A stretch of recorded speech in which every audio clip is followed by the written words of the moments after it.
territory where Carlos Bulosan once lived to tell the story of the rain, sweat, glory of Mike Checks and men who fight the destination we were destined to end. Left a writing on the wall in the halls of the Nippon Khan. Others transformed, majority Decepticons. But my conception of the... It's episode 60 of the Wait for the Seattle podcast. I'm Kevin. That's Brian. Kev, I was at QFC today. And I ran into two people I know. They're married. I know them separately. It's kind of fun life thing. And the guy, Andy, good guy, was like, hey, your podcast came up on my feed. What's it called? And then we had a little conversation in the QFC self-check. So if Andy or Darren are listening, welcome. Shout out. Shout out to QFC in West Seattle, I'm assuming. Westwood Village, baby. Westwood Village. Shout out to QFC in Westwood Village for making it happen. Right next to the new Panda Express that's about to open. Oh, gosh. We got to go over our top 5 Panda Big Express. Oh, I have a bad Panda Express coaching story at some point, but I'm not going to share it today. Episode 60's got to be either, it's offensive line for sure, and it's either Max Unger, which is a nice preview for today, or Bernd Brostek, Husky offensive lineman, played 8 years in the NFL. He was really good. I've never heard of that name. That's amazing. And you know his son, Shane, right? Played for Coach no Peterson idea. and stuff. He's offensive lineman for Peterson. And wow. I feel like you should know that. I feel like there's really good. A lot of father-son duos that have played for the Huskies. Like covering recruiting this past cycle, there were so many recruits, more than a handful, where they either had a dad that played for the Huskies or some type of relative. So, right.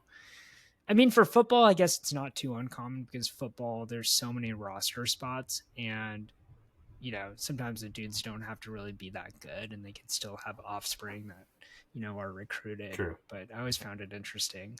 I have to tell you that Bernd Brostek, because you need to know this. So he played for the Huskies from 88 to 89 is when he finished. So it's right before they won the national championship on their kind of ascending. But he was the Morris Trophy winner in 1989, which was given to that's the award for best lineman in the Pac-10. So, and he played 8 years in the NFL. So I don't know, like Max Unger is the best center in Seahawks history for sure. But didn't he play for the Ducks? Yeah, he played for the Ducks, didn't he? Yeah. Well, funny connection. I just found this out on Wikipedia. Bernd Brostek somehow. So this is wild. Okay. Bernd Brostek is a high school football coach at Hawaii Preparatory Academy in Hawaii. He's from Hawaii, actually. And he coached Max Unger. Whoa! Yeah. And they both were number 60. Number 60. 60th episode. Here we go. Wow. No one has... I don't know if anyone will have ever made that connection ever in the history of Seattle sports media. Well, Wikipedia did it, so... Amazing. It wasn't me. Absolutely amazing. All right, here we are, Kev. Last week we said when we return, it would be the trade deadline would be over. Yeah. And I don't think... this is probably the highest point of the season, especially coming off of today's win. Do you agree? Okay. Just so, the Mariners and the general feel of it all. Okay, so vibes. Vibes, I guess, okay. Right? So there's definitely good vibes. It's not coincidental that Gino coming back brought the good vibes. Obviously, winning 3 out of 4 against the Rangers also does that. Yeah, I think the vibes are really high. Yeah, can we talk about the deadline first and then the series and kind of where they're at? Okay. Yeah, so what are your reactions to the trade deadline? Did they acquire Josh Naylor? Did we talk about that last week? Or is that after? We did. No. Okay, well, yeah, so they had Josh Naylor. They had him longer. And I would say Josh Naylor has been not peak Josh Naylor, but so fascinating. His lack of smiling, his fierceness, his dugout flip over the railing on JP's walk-off. I missed that. His love of Gino, but he won't smile when he says he brings absolute joy, and he doesn't. He even might smile. have more stolen bases than Julio Rodriguez in the past week. Yeah, Dan Wilson giving him the green light, and Josh Naylor being like, "That's what I've been waiting for my whole life." Like breaking records for the most stolen bases in the first week. Just everything was crazy. So Josh Naylor, he's been getting a hit a game, and his defense is definitely an improvement. Does he kind of like just his body type? I was like, who's a kind of not chubbier, but like bigger boned dude that just gets base hits? And I was thinking Tony Gwynn. Now I'm not like saying he's Tony Gwynn, but I'm just like, who did this in the history of baseball? I'm sure there are other people that aren't like necessarily power hitters. They're just hitters. Gwynn's a great example. Yeah, he was not a power hitter. Although we covered on this podcast, he once got second in the home run derby to Ken Griffey Jr. Gwynn. There's got to be others. Gwynn's the only one that comes to mind.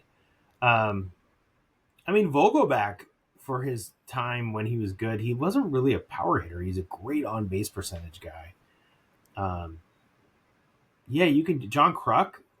Not really a power hitter, just good dude. Like I just saw the highlight of Randy Johnson almost hitting him. Yeah, it's a great highlight. And Naylor's like sneaky athletic though. He's just like a linebacker, basically. I don't know. So they have Naylor, then they add Caleb Ferguson, who I want to just briefly talk about in context of this series. He pitched 3 times and he was nails all 3 times. Like he was awesome. And this is Gabe Spire's quote. My first conversation with him, I put my arm around him and was like, dude, I'm so happy you're here. He's like, I'm the only lefty. Today was a great example of why Ferguson matters. Brash and Spire couldn't pitch. Bizzardo couldn't pitch. That's kind of a big deal. They were running on fumes, yeah. So Ferguson pitches the 8th, and he's got Josh Smith and Corey Seager, 2 really, really good left-handed hitters. And then he has Marcus Semien, and he goes 1, 2, 3. And he's just good. It was a great, great pickup. And then obviously Gino, like the trade for Gino, evaluating it, they did not give up too much. They did not touch any of the untouchables. No. Better yet, people were adding on social media, their comments of who their untouchables were, and none of those people were touched. It was 2 relief pitchers. Yep. It's amazing. And the to be top clear, 100 guys are all there still. 2 relief pitchers and Tyler Locklear if you somehow missed the trade. But, I mean, Locklear might be good, I think Patrick tweeted about this, Patrick Leary, and I think he said it well. What do we think's different about that dude from what we saw the last, times he's come up with the Mariners? He's had a high strikeout rate. I know he did a swing change and all this, but I just have a hard time thinking all of a sudden he's going to turn into like a 260 hitter with 35 bombs in the majors. Yeah. But to be fair, he went on. Yeah, he played. Sorry for cutting you off. Yeah, no, he played really well in AAA. Like leading, like the past 2 weeks, he's just been on fire. Yep. Right. I think the thing that they always say, TikTok will point out that I don't throw 80 miles per hour, so I don't know anything about baseball. But no, you don't. For my amateur view, what I've heard from other people, which is what intelligent people do, they listen to other people. The jump of like the stuff they throw in the majors, velocity can be there in the minors, but the spin and the secondary pitches and the deception, right? All that is different, and that's the jump for Locklear that's big. It's big. It's a jump for Taylor Trammell. It's the jump for all these dudes who've had nice AAA numbers. Even Kelnick back in the day. He'd kill AAA. They just having a terrible year in AAA this year in New York or Atlanta. So it was a great trade deadline. I would have loved to see them get another reliever, and I'll come back to that later. It's pretty weird to see on every major website just say the Mariners were the foregone winners, like absolute winners of the trade deadline, A's, A-minuses, whatever. Right. Like they literally had needs, they filled them, didn't give up too much. It was just a picture-perfect trade deadline now. We'll just see if it will all pay off. Yep. I mean, it's playoffs or bust, right? Yeah, and so I think this series baseball's crazy, right, Kev? For a couple reasons. There's two reasons I want to talk about baseball's crazy. One is, the game today, or even the game where JP hits the walk-off 2 games ago, those small swings in a game, those moments, that obviously a walk-off is a big one, right? And I was so shocked JP hit that. I was watching it, couldn't believe it. But like the moments where, today, Logan Evans strikes out Corey Seager. They don't call it. He gives up a 2-run bomb, right? That could have been the game. And then that swing in a game, not the literal swing, but the swing of, the standings. The Mariners now have a 2-game lead on the Rangers with a tiebreaker because they're crushing them in the season series. So they effectively have a 3-game lead on the Rangers. There's a lot of baseball to be played. I think there's 49 games. But still, that's huge. Now they're only 2.5 back of the Astros. In fact, they're only 5.5, maybe 5 back of the best record in the American League. Like, this is silly, and it swings from one game. Think about if they split the series with the Rangers after losing 2-3 to Oakland, whatever they are, and then splitting with LA. We'd be like, well, they're just kind of 500 after the break. Now, to your original point, the vibes are up. Gino's here. Ferguson's awesome. It looks like they have an incredible lineup, which they do. And it feels like they have the momentum to go forward and you're right, make the playoffs. It feels like that. Kev's got some awesome light stuff going on. The lights are Something is strobe. I moved talking. in. Like I'm like, strobe. yeah. Okay, so that's one. I don't know if you have anything on that, but that swing always is remarkable to me. You might have more. You might have more to say about this one. Okay, you've probably seen this. Everyone's seen this at this point. So the Mariners beat Jacob deGrom today. He gave up 5 runs, most all year. He gave up 3 home runs. JP, Julio, and Polanco. By the way, Polanco, so good. deGrom's most home runs given up, I think, since 2022. JP said after the game, he's a Hall of Famer. JP was awesome. He's like, he smoked me in the first at bat. I just wanted to catch up to it. Well, he hit a 98-mile-per-hour fastball for a home run. Pretty awesome. Okay, they've beaten deGrom twice. They beat Max Fried. They've beaten Matthew Boyd. It doesn't feel like he belongs in this, but I'll tell why in a second. Nathan Eovaldi twice. Hunter Brown. Mizorowski. Garrett Crochet, Paul Skeens, and Tarek Skubal twice. That's 12 wins. These guys in baseball, okay? Skeens, first in ERA. Skubal, second. Crochet, third. Boyd, fourth. Brown, sixth. deGrom, now 12th, although he was way higher before today. Fried, ninth. And then Mizorowski has a 2.7, but he doesn't have enough innings. And Eovaldi would technically be number 1 if he had enough innings qualified. He has a sub-2 ERA. These are the best pitchers in baseball, and the Mariners have 12 wins against them. It's great. There's one last thing. Softy tweeted this after the win. This is the Mariners' record after 113 games in the last 5 years. Okay, 2021, 59-54. 2022, 61-52. 2023, the same, 61-52. Last year, they were 59-54. 2025, they were 60-53. And he says they've officially arrived to, quote, in the mix stage every August. And I thought it was such a great point because in the past 25 years, from about like 2004 to whenever I just said this, 2020, it seemed like the season was over at this point, or that we were selling at the deadline. And it's just, I got to give credit to Jerry Dipoto. 100%. Because he's built this thing up and it looks like it's being sustained. Yeah. Right? And you never thought back when the Astros were winning World Series after World Series where they were the contender in the American League. Like, how can the Mariners get there? And it just took time. And now we're here where they are competing and in the mix. Now, the third wild card has a lot to do with it. Yep. I won't brush that by, but it's really nice to be pumped up about Mariners baseball in August. I agree. I always probably said September. Yeah, I always said I wanted to be rooting for meaningful baseball in September. Like, that's all I could really ask for. Now I'm like a little greedy, and I think Mariner fans are, because they should be. We've had that. Yeah. They've what 2-3 years lost out on a playoff spot by one game. The difference this year, to bring it back, is they did go make the moves, and I would argue last year they made Last it. year they did. They got a Rosarena, but this year they really went in because they went Naylor, Suarez, and a reliever. One of those years they traded away their closer, right?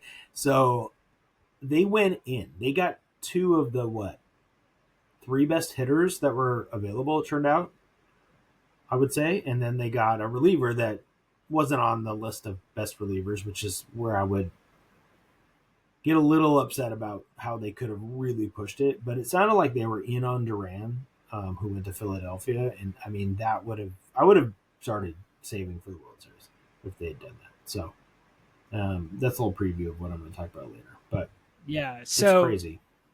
So when Gino came back, I texted you this. I was like, this is a great topic.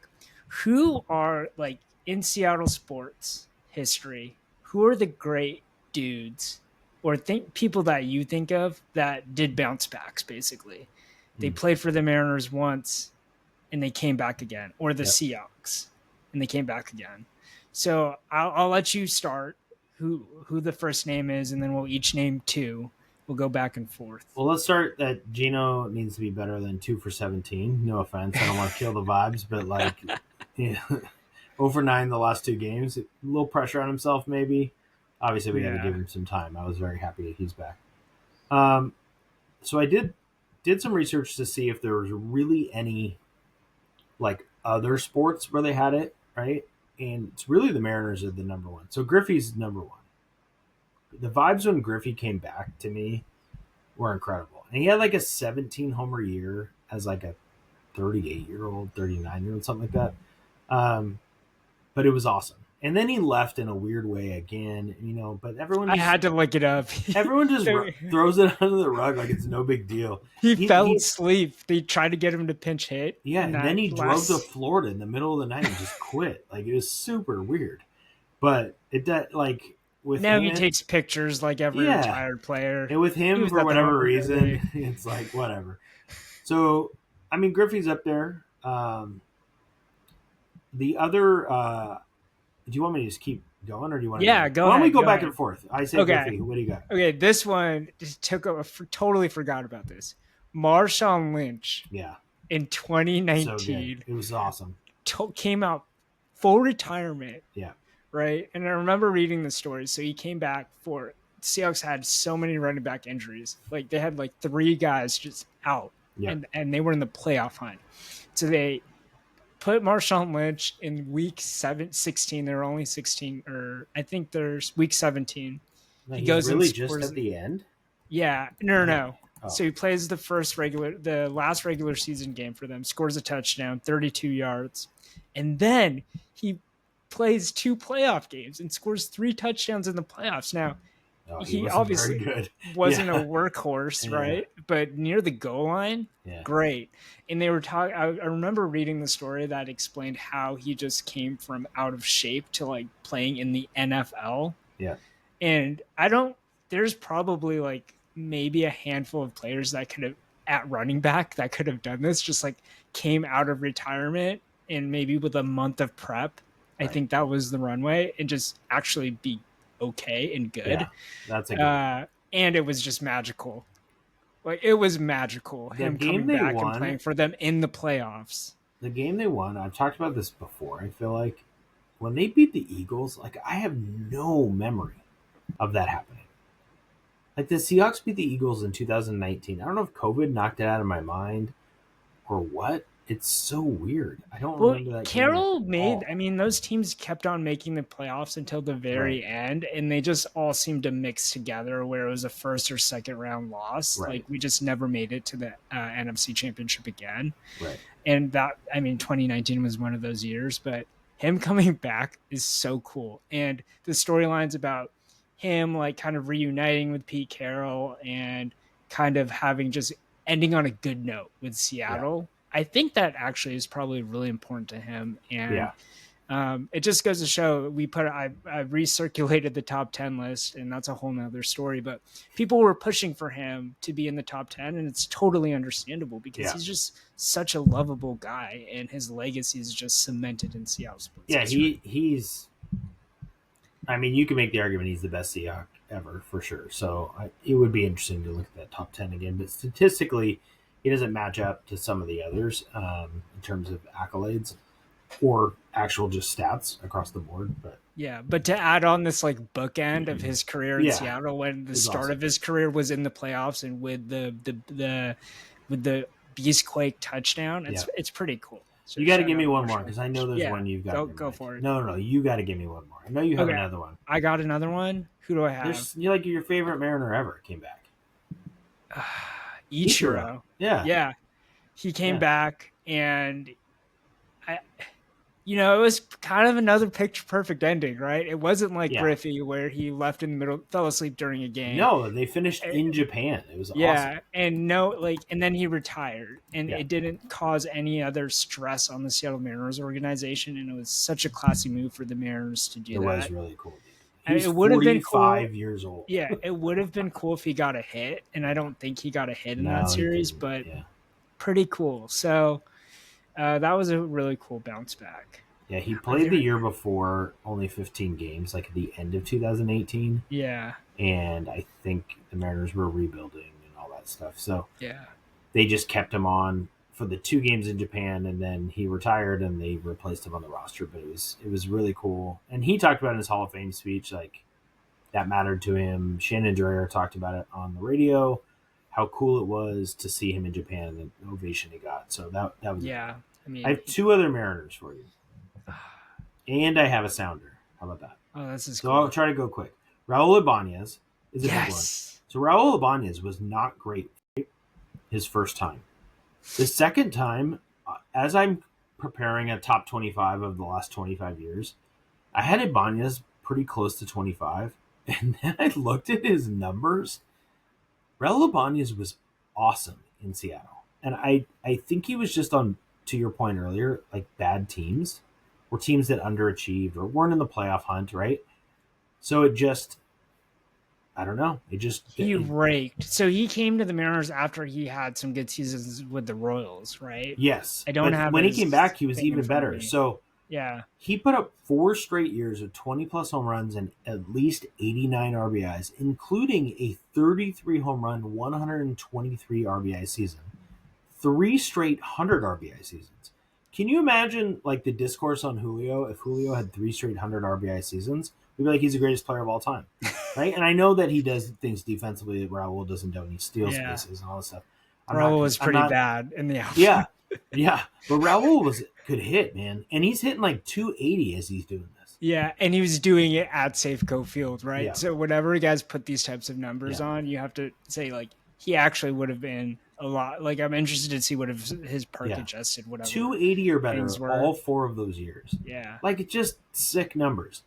I mean, their Cruz's best was better, but he's almost like he had a better 4-year run than Cano had.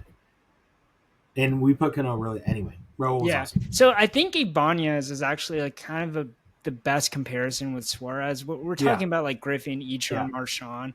These were like feel-good bounce backs, but this is like we need these guys to perform type of bounce back. So and I mean, Gino was more beloved in his first stint. Like I've talked about this before. Like everybody loves him.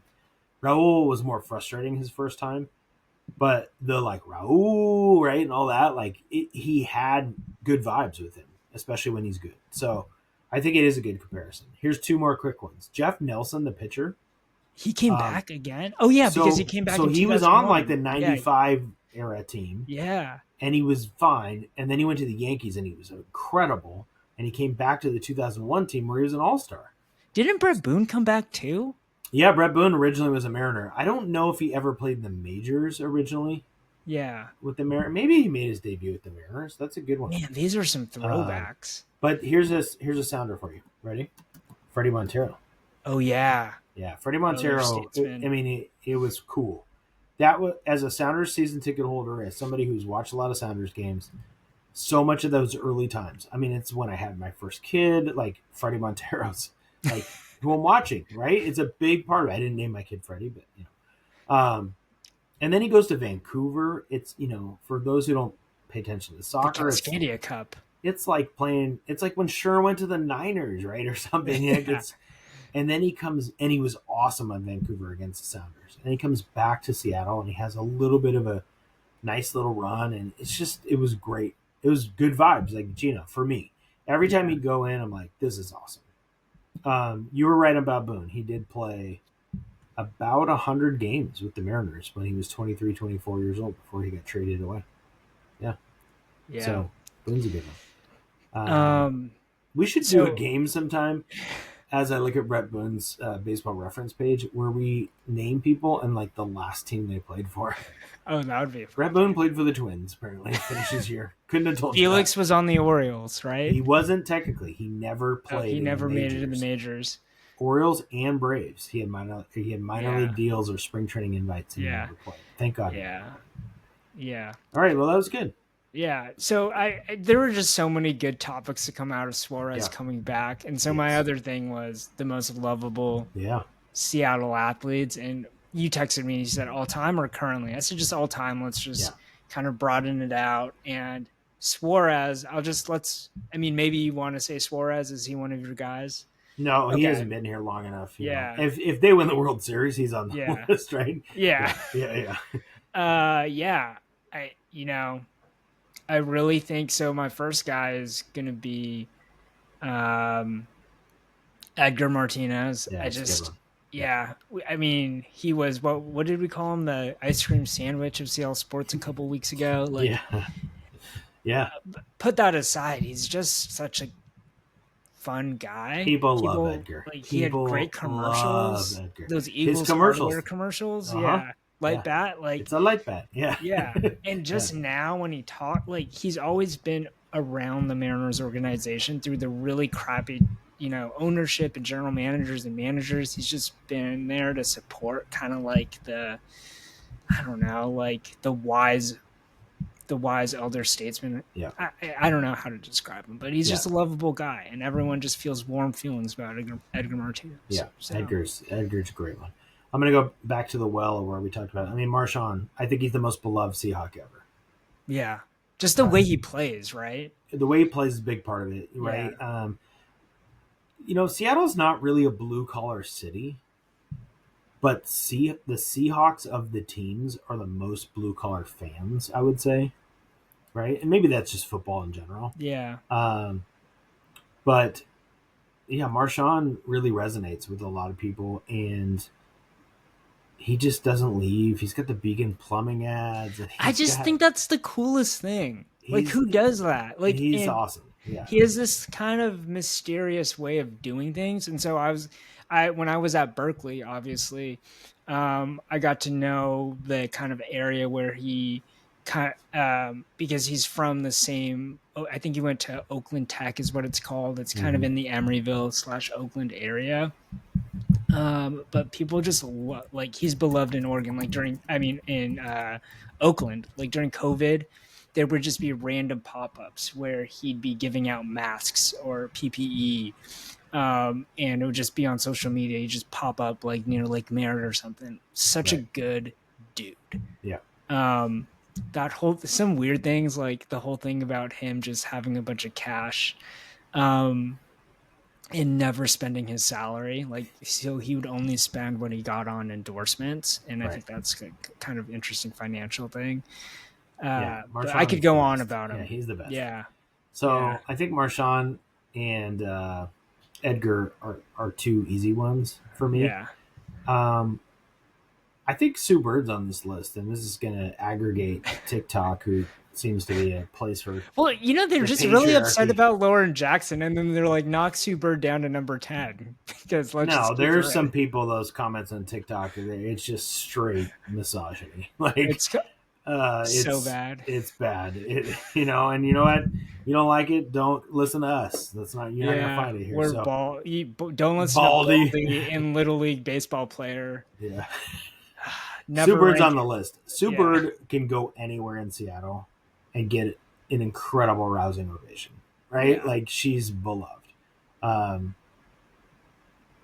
Yeah, that's all I would say. I mean, she's the greatest Storm player Yeah. ever. Yeah.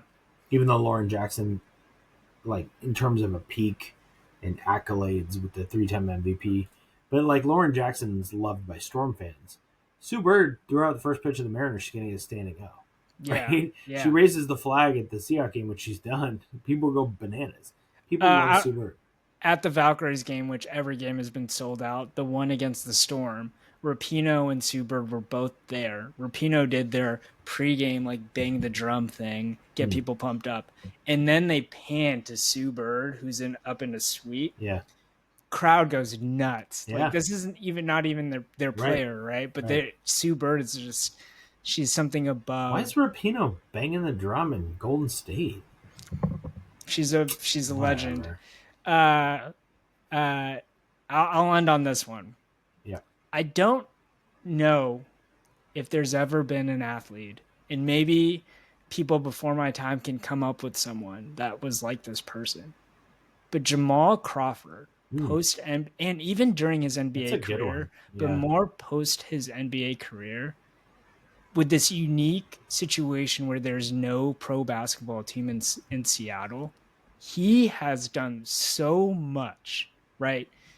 It's not just the Pro-Am. Like the Pro-Am is a huge deal of like giving basketball to the Seattle area, but just him mentoring, the high level talent and kind of nurturing the pipeline to the NBA.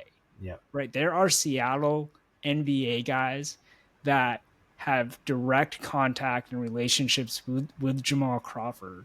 I don't think it's an accident. Like without him there and cultivating this community, right? Of course, there's other people involved, other high schools, right?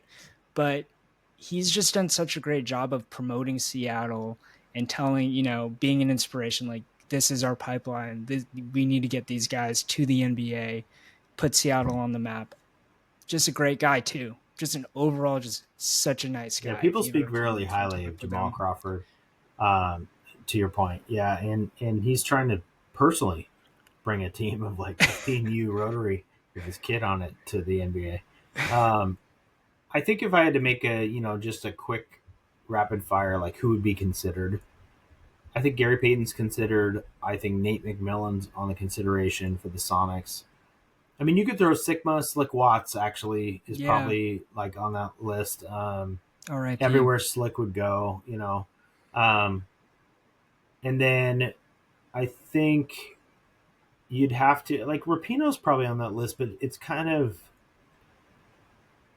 the Reign are maybe not big. Same thing with the Sounders, like they're not just mainstream enough. It's the Kraken aren't mainstream enough, and it's too young. It's like who would our moms like? My mom would talk about Edgar. This is who I thought of. Like my mom would talk about Marshawn and how much she loves him. I mean, right? Buhner might be there. Honestly, Yeah. People love those 95 teams. Randy Johnson, it was too contentious when he left. King Felix is on that list. Like if King Felix threw out, let's say King Felix, I don't know, did something at a Husky football game, people would go bananas, right? Like, one I want to throw to you really quick. You don't have to respond if you don't want to, but I think you will. It'll be interesting. Michael Penix is gonna. Yeah. I mean, it's every time he steps foot on campus. I mean, it's Marcus Tuiasosopo was so awesome, and like you got Corey Dillon and you got Steve Ettman, you got all these like Mark Brunell, and you got all these former Huskies. Sunday Six Killer is really beloved, but Penix in his peak and how good he was and how cool he was. It's and kind of I mean, if he blows up in the NFL, because he probably will keep coming back, even though he played for DeBoer. Yeah, man, Penix he's gonna push to be on that list. My Wi-Fi password. Everyone, feel free to hack. What are you my doing? Wi-Fi password. Okay, I won't share it. Well, obviously, it's something having to do with Michael Penix. Yeah. Something having to do with Michael Penix. Oh, okay. Lordy, don't share it, Kevin. You gotta go change it now. All right. What do we got next, Kev? What do we do? We gotta talk about Cal. Yeah, I wanted to add this segment. I think we got to add it till the end of the year. an MVP race watch. So Okay. Aaron Judge is on the IL now, Yeah. and Cal Raleigh is now the betting odds favorite. You're wrong. Oh, he's not. It's changed, and I don't know if it changed Oh, because it changed today. I because he looked has this 9 morning. strikeouts and 11 at bats. I mean, it probably depends where you go, but the most common place has him second at plus 160, where Aaron Judge is minus 210. Okay. So I think Cal, he had a home run in the first game against the Rangers, right? That 6-0 game. Yeah. And then he was awful the last 3 games. And Cal has every right to have a bad stretch. And the cool thing about the Mariners lengthening their lineup is you can have Cal go 0 for 5 with 5 strikeouts. I mean, they lost that game. But he was 0 for 3 with 2 Ks today. And you have Julio hit a 2-run bomb. Rosarena has been awesome. He's had the most home runs since whatever date they keep on putting up. So Canzone is getting hits off lefties now. Cole Young hit a 456-foot home run. It was originally 470. That length of the lineup allows Cal to do this. But they said the list of players who had 42 home runs at the end of July is very short. And the lowest home run total of anyone is Aaron Judge's 62 home run season. So is Cal going to get to 62? That's what we're watching. Well, I'm asking you. What do you think? Oh, gosh. This was going to be my prediction. 20 home runs in 49 games? I'm going to go no. So you don't think he gets to 60? Do you think he gets to 60? So no, not. I don't even think he'll get to 60. I think I don't want to think the last 3 games is too much, but the whole second half, he's just been pretty cool. He hits one every once in a while. I think 54 is kind of the range. Yeah. I think he'll be, which is a tremendous year, right? Hopefully, the best Gino goes on year. a tear. I want him to go. I want him to break Salvador Perez's single season record, which is 48. So that would be great.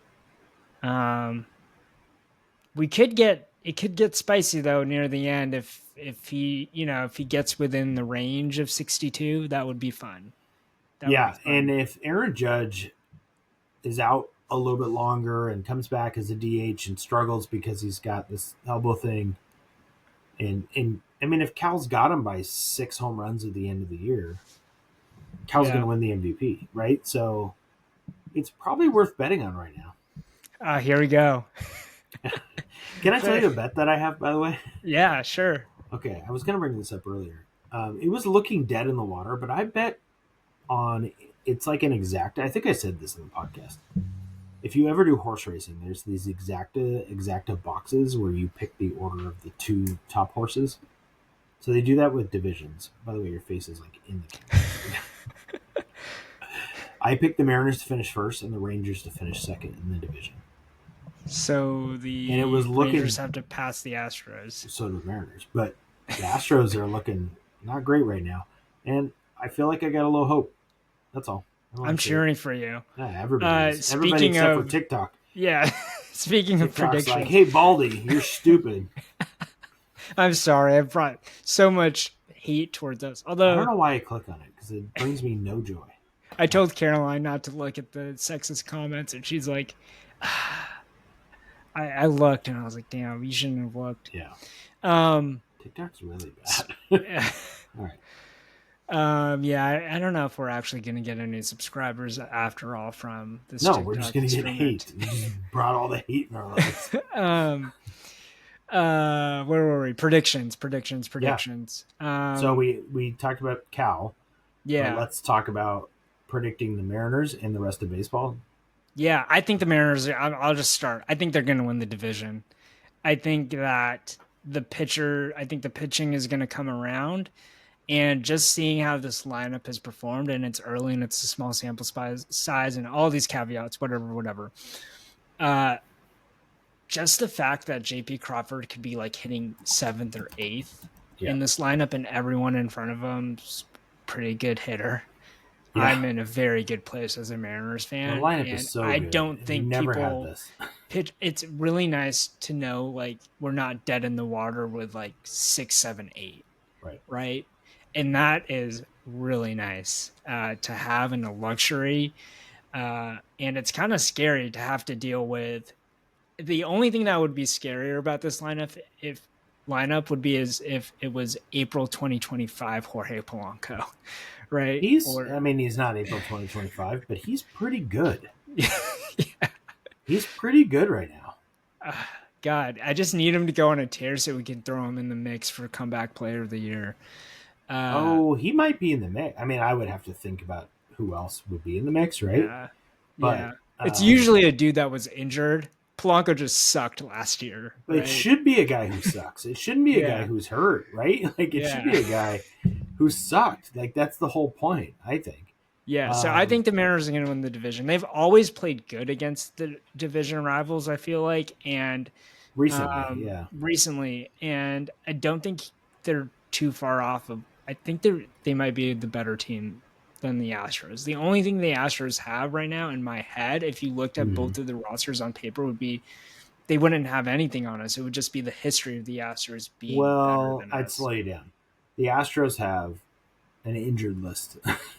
That the mystery is Yordan Alvarez. Okay, he's got this hand injury. He keeps trying to come back. He keeps getting hurt. If you told me he's out for the year, I'm with you. If he comes back, I mean, he's the best player on either team. Like he's a top 5 hitter in baseball. He's incredible. He's better than Cal. I'm sorry, I love Cal, but Yordan Alvarez is a dude. And I mean, Carlos Correa. I mean, it makes their lineup better because Paredes got hurt. They have like 7 starters on the injured list. I mean, are any of those guys coming back, right? So the Astros always scare me, but I'm leaning with you because the lineup is so much better. Also, can I point this out? The Astros who are reeling a little bit right now go to Miami. The Marlins are the hottest team in baseball. It's super weird. They just swept the Yankees, I think. Then Houston goes to New York, the Yankees. Then they have to play the Red Sox again, who are maybe actually the hottest team in baseball. Then they've got the Orioles, and then they're 3 at the Tigers. And then they play the Orioles again. The Orioles are sneaky, like they could beat you, just like when they play the Mariners. The Mariners don't have an easy schedule. I mean, they play the White Sox, but then they play the Rays, and they have the Orioles, and they go on a really hard road trip with the Phillies and the Mets. So it's good. The next 2 weeks will be really interesting to see which team's hot. Are they both just 500? Does it stay the same? If somebody said you have to bet $1,000 right now on who wins the division, this is stupid because I'd be betting with my heart, but I would say the Mariners. So I'm with you. I think the Mariners are going to make the playoffs. I think the AL is very wide open. And that's why I really want them to make the playoffs because they could go to the World Series if they make the playoffs. There's no favorite. Hearing Tim Kurkjian say like the Mariners are World Series contenders has me in a kind of a I don't know what to do with it. Yeah. Right. I want to get excited, but this is the Seattle Mariners, so I'm gonna kind of. Here's the big thing for me, and then we've kind of hit this, but like we talk about vibes and watching a game. So I was in Lake Chelan with family and watching full games, right? And then I listened to the full game on the radio today as I was doing things. I don't know that there's ever been a time where no matter what the situation is of who's coming up, I feel hopeful with the yes line, right? Yeah. So there's always, and they talked about it on the radio today, and Julio said there's not a hole, and I think it's the first time, and players always say that. It's kind of true. It's not Solano and Rayleigh back to back, God love them. It goes Randy, Cal, Julio. Ridiculous. Those are 3 All-Stars. Then it goes Naylor, last year All-Star, Gino, All-Star, Polanco, playing like an All-Star, Canzone, who's hitting like 290 since he's been called up, JP, who was struggling and has 2 huge home runs this series, and Cole Young. And Cole Young is like hit a 470-foot missile. 456. They adjusted. Yeah. But it was awesome. I think it injured someone in the Hit It Here Cafe too. They were showing the broadcast. I don't imagine feel bad. just eating your chicken sandwich, just like because you never think Cole Young's gonna hit one out there. He just blast you with the chicken sandwich. It'd be tough. So my point is that gives me hope. But it's the same thing with the rotation, right? The rotation has me a little nervous. Except for Logan Evans. Like, I feel good. Logan Evans or Gilbert? You feel good about every time Logan Evans pitches? No. I meant like except the other for way Logan around. Evans, I feel good about Castillo. I Woo. I feel fine. Gilbert. I feel fine. Mm-hmm. I don't feel, ironically, they beat all those great starters we talked about before. But if I have a playoff game or a game we have to have, and it's Logan against Garrett Crochet, I don't feel great. If it's Logan against Hunter Brown, I don't feel great. If it's Kirby against, Tarek Skubal, I don't feel great. I feel better about the offense, like they did today, scoring some runs, than I feel about Logan throwing 7 shutout innings right now. Because he seems to have one bad inning. Kirby's kind of like toying with it. Woo's toying with it. I don't know. I mean, Bryce Miller seems to be on his way back, which is exciting because I think Logan Evans can only do so much. But the rotation worries me a little bit. And in terms of their potential as like a World Series contender, I just wish they got a bullpen arm who was dominant because Munoz is, honestly, he's a little shaky. Rash is a little shaky, as good as they are. If they had like Griffin Jacks, who went to Tampa Bay, in the back end with those guys, it feels better, especially in the playoffs. I mean, you pull a guy in the 4th inning if you have to in the playoffs, right? And I don't know. Do I trust Carlos Vargas in a big spot? Not really. So yeah, I kind of other brought predictions? It down a little bit. Sorry. Yeah. No worries. Any other predictions? Well, here's what I would say. Going back to the AL and NL, the NL is stacked to me, and I really think the Padres and the Phillies are the 2 teams I'm looking at in the NL. Obviously, Dodger fans are going to be like, what are you talking about? Dodgers, actually, this year they might be like, you're right, because they're all pissed at the Dodgers. All the Dodger fans seem to be mad.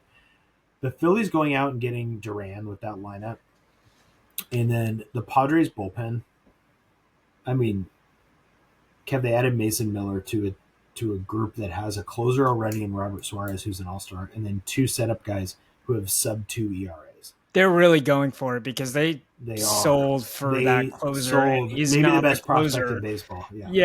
Yeah. I keep in touch with a few Padres fans, and they were kind of upset. But these are the hardcore fans that kind of would listen to a Padres podcast type of thing. And I mean, the prospect they gave up is young. DeVries. I don't know his name off the top of my head, but he's like 19 and he could be the best player in baseball eventually. So, unfortunately, he'll be playing in a minor league ballpark because they're not even building a ballpark in Vegas right now. But the Padres, I think you could tell where my leaning goes with playoff baseball. If you just build a sick bullpen, I think you can be really, really good. So the Red Sox kind of scare me in that way because I think they have a really good bullpen. I think their ERA is 2nd in baseball, and their lineup scares me. Like the Red Sox are playing really well, so. Padres or Phillies in the NL, and I think the Mariners have a shot in the AL if they make the playoffs. So there we go.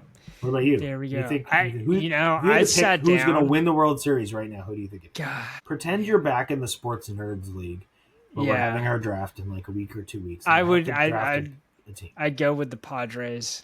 Okay. Yeah, I know it's a very unoriginal thing, but it's a damn good lineup and bullpen, and they play to their strengths. So. And here's what's crazy about baseball: they're holding on to the 3rd wild card right now. Yeah, and the Mariners are in like the 2nd wild card, and we're talking about. And the Red Sox have I mean, they've caught the Yankees for the 1st wild card, but these aren't even division winners that we're picking to win. I can't remember. Are we the Eddie Vedder Cup champions? They play again, I think. So okay, so I don't think it's been determined yet. Big series, big series coming up, and that'll be fun. Yeah. That'll be fun.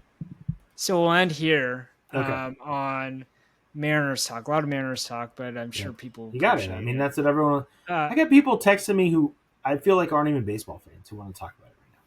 They're like, "You want to talk about it? Well, you can hear me talk about it with a person that you don't know for 45 minutes." Yeah. No, here's my link. Sorry. I know we're not going to talk about the Seattle Storm because if we did, it would be me just saying the same thing over and over again and getting upset So I can't talk about it today. Yeah, let's not talk about. We're gonna them. save it. Seahawks training camp has started. Yeah. Danny Williams, our new writer, wrote up. Did a you nice just read a quote. teleprompter like Ron Burgundy? I'm Ron Burgundy. Yeah. Seahawks training camp has started? Started? Yeah.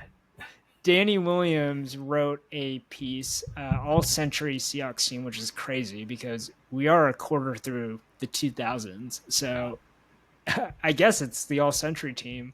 Do you think you'll see 2100? Will I? Yeah, you're going to make it to 2100, Kev? That would be how long? 75 years from now. I'd be 108. That would be amazing. You got some good genes, Kev. I don't know, man, because I have not been exercising, but you know. Yeah, I feel like people who make it to 108 are always like people who smoke their whole life and never exercise. Yeah, dude. Okay, my so grandma you're not going to make it to 2100. My grandma lived to her 90s and she smoked, and I was like, it makes no sense. I mean, by the time you hit 90, you eat all the hamburgers you want, Grandma. I'm not going to judge you. All right. We're totally. So we're not making it to 2100. Okay, so the Seahawks all-century team, last 25 years. Danny Williams, not Danny Fortson. Every time I hear his name, I want to say Danny Fortson. Yeah. Danny Williams wrote for us, and he made a team. So, Kev, I don't want to reveal the entire team, but there were just so many. And what he did is peak seasons. So he didn't say like Marshawn Lynch generally. Like he pointed to a specific year, which made it even cooler. And that's why I loved this piece so much, because he really dives into like specific seasons. Yep. There were just so many random names on here that I forgot they played for the Seahawks. And that's my takeaway. So 2007, Julian Peterson. Hey, he was really good. He was good, right? Yeah. Who else was there? John Randall was a 2001 John Randall, honorable mention for D-line. That was a very long time ago, but I thought that was also interesting.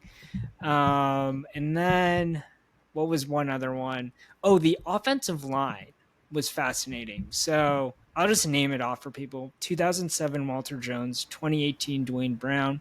2012, number 60, Max Unger. 2005, Steve Hutchinson. And 2015, Justin Britt. And maybe that means the Seahawks offensive line hasn't been great if Justin Britt cracks the top He 5. was fine. Like, he was a good player, I felt like. But not like, I guess we have 75 more years, and Britt's probably not going to be on this in 75 years. Yeah. The one on that, I have to go to the honorable mentions. This is one thing I wanted to talk to you about. Yeah. I don't care how good Gary Gilliam was in 2015. I got a bone to pick with Danny. Sorry, Danny, for having Gary Gilliam ever grace an honorable mention. Okay, that one I'm not okay with. The other one that stood out to me is the running backs. Okay, so two of them are Danny nailed it. Marshawn Lynch, fantastic All-Pro, first All-Pro season, and Sean Alexander's MVP season, 2005. Duh, obviously. Danny, don't you put Ricky Waters in the same breath as those two. He's included as like in the backfield with them? Absolutely not. I don't care if Ricky Waters had 1,800 all-purpose yards. He wasn't even a Pro Bowler that year. You're putting him in the same breath as an MVP of the league and who we've talked about 1,000 times today, the greatest of all time in Seahawks history, Marshawn Lynch? What? Yeah, I mean, he was the best running back up until 2012, half of the quarter century. So, Danny, I got your back, man. Absolutely. Yeah, so go read the full all-century team, ctownsports.com. Danny Williams, great work on the site. Except for your Ricky Williams pick. Ricky Waters. Ricky Williams. Ricky Williams. Different Ricky. He probably would have been pretty good. Yeah, he would have been good. Yeah. Top 5, Kev. Let's do it. Yeah, you want me to go first or you go first? You go first. All right. You had to be Suarez themed. Okay, I'll give you a hint. You didn't tell me that, but okay. All right. Yeah. No. Mine is Suarez. I know. Okay.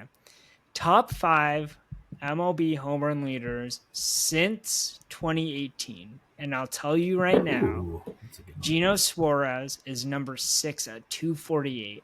The person in front of him has 2 more home runs. Since So 2018? since 2018. There's Aaron 5 Judge. players. Aaron Judge is number 1. He Kyle has Schwarber. 296 home runs. Schwarber's number 2, 275 home runs. Whew, good start for me. Dang. That's so amazing. I don't know if I should say him. I don't think he's played long enough. He's going to go back to... how about Bryce Harper? No. Ah, He's number 15, 202 Ooh. home runs, which, Ooh. interestingly enough, Teoscar Hernandez is 196, right behind Bryce Harper. That's your first rank. 2018. So this is where, like... I don't think Yordan Alvarez is that. I'll just say it. I'll tell you, it's not Yordan. I'll save you. It's not Well, Yordan. you didn't say me. I already said it. Okay. I lost. One of them was very obvious. He plays for the Dodgers. Shohei? Yeah, Shohei Ohtani. He's played longer. That makes sense. He has he like missed a year. 263 home runs. Okay. And then rounding off the Mike top Trout? 5. No, Mike Trout's low. Mike Trout's low on this He's list. hurt all the time. Yeah, number 4 is Matt Olson with 253. And Matt then Olson. Pete Alonso is 250. Yeah. So Suarez is obviously having a great season, but I think the 3, Olson, Alonso, and Suarez, will kind of fluctuate based on where we are in the season. But it's an interesting stat. Like Suarez, top 5 since 2018. Sad. All right, I have I gotta cheer you up, man. And I get a home run for you. Also, a home run top 5 for you. I don't know if you saw this. You might have saw this on social media, but I don't think you remember it. Okay, Julio hit his 100th home run today. Do you know that? Yes, I tweeted about it. Yeah, it's very cool. We have to say this: Julio's the first player ever in Major League history, ever, all the players to be 2020 his first 4 years in the league. People need to leave Julio alone. He's doing some historic stuff. But that's not what I want to talk about. I want to talk about his 100 home runs. So, fastest Mariners to 100 home runs by games played. Did you see it already? No, I haven't. Okay, great. Here we go. Julio's on the list, and then I want you to name the other 5. Julio's 3rd. So you have to name 1, 2, 4, 5, 6. Ken Griffey Jr. He's number 6. 6. How about that? Kind of surprising. Damn. So I already have a strike. Mm-hmm. A-Rod. No, you don't have a strike. No. Because I want you to do 1, 2, 4, 5, and 6 because Julio's number 3. Okay, A-Rod. So you got it. A-Rod's number 1. Yeah. Yeah. Amazing. Yeah. As a Mariner, fastest to 100. Yeah. Cal Raleigh. Yeah, number 2. Right before Julio. Actually, 60 games before Julio. Kind of crazy. So the other 2 are old timers. And I've talked about them plenty of times on this podcast. So they're before 95? Yes.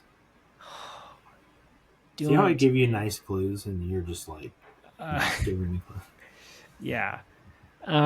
Sorry. 1, that's okay. It's more fun because people, if they listen a lot, can follow along. Everyone that likes Steve Largent, right? 1 was my favorite player before King Griffey Jr. came along. Yeah, I want to say Jim Presley. Yeah, bang, you hit it. Yeah, Jim Presley.